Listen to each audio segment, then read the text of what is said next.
Nueva York, 1990. John Gotti era el rey de la ciudad, el jefe de la familia Gambino. Le llamaban el Don de Teflón, porque el FBI le había llevado a juicio 3 veces, y las 3 veces había salido libre, riéndose en la cara de los fiscales. Parecía invencible. La ley del silencio, la omertá, lo protegía. Nadie se atrevía a testificar contra el jefe. Gotti pensaba que sus hombres preferían morir antes que traicionarlo. Pero Gotti cometió el error clásico de los emperadores: confiar demasiado en su mano derecha. No sabía que el hombre que estaba a su lado, su sombra, estaba a punto de convertirse en su peor pesadilla. Bienvenidos a Traicofobia. Hoy veremos cómo se rompió el código sagrado de la Cosa Nostra. La historia de Sammy the Bull Gravano contra John Gotti. Para entender esta traición, hay que volver a 1985.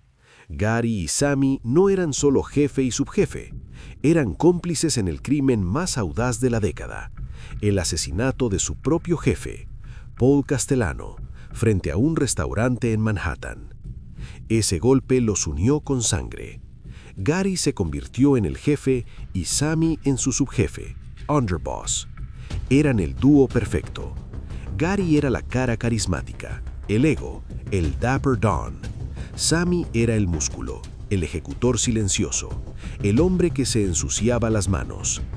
Sammy, el toro Gravano, vivía por el código. Mató a 19 personas por órdenes de la familia. Para él, Gotti era un dios. «Yo habría tomado una bala por John», dijo años después. Su lealtad era absoluta, hasta que el FBI les puso los micrófonos. El FBI sabía que no podía atrapar a Gotti en la calle. Tuvieron que entrar en su santuario. Lograron instalar micrófonos en el club social Ravenite y en el apartamento de arriba, donde Gotti se sentía seguro. Y lo que grabaron fue oro puro. Pero no solo eran crímenes. Las cintas revelaron la verdadera naturaleza de John Gotti. Cuando Sammy no estaba, Gotti hablaba pestes de él. En 1991, cuando ambos fueron arrestados, el FBI hizo su jugada maestra. Sentaron a Sammy Gravano y le pusieron las cintas. Sammy escuchó a su hermano, Gotti, quejarse de él, burlarse de él, y lo peor de todo, planear convertirlo en el chivo expiatorio para salvarse a sí mismo. El mundo de Sammy se derrumbó. La omertá era una mentira. Gotti no era un dios, era un narcisista dispuesto a sacrificar a su perro más leal. En ese momento, el toro decidió cornear. 1992, el juicio más esperado de la historia de la mafia. La sala estaba en silencio absoluto cuando se abrieron las puertas laterales y entró Sammy Gravano. Pero esta vez no se sentó detrás de Gotti, se sentó en el estrado de los testigos. Cuando Gotti vio a Sammy, su rostro se transformó en una máscara de odio puro. «Rata», le susurró, pero Sammy no apartó la mirada. Durante días detalló fríamente cómo Gotti ordenó asesinato tras asesinato. El testimonio fue devastador. El teflón finalmente se rayó.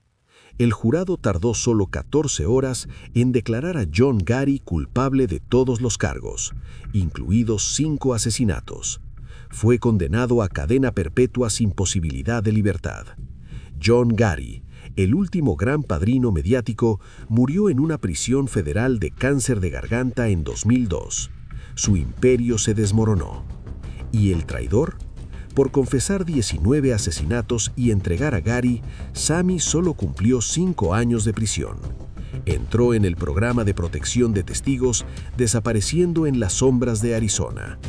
Gotti valoraba su ego más que su lealtad, y Sammy valoraba su libertad más que el código.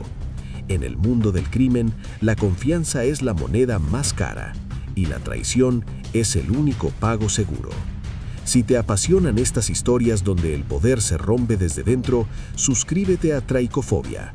La próxima historia podría estar ocurriendo ahora mismo.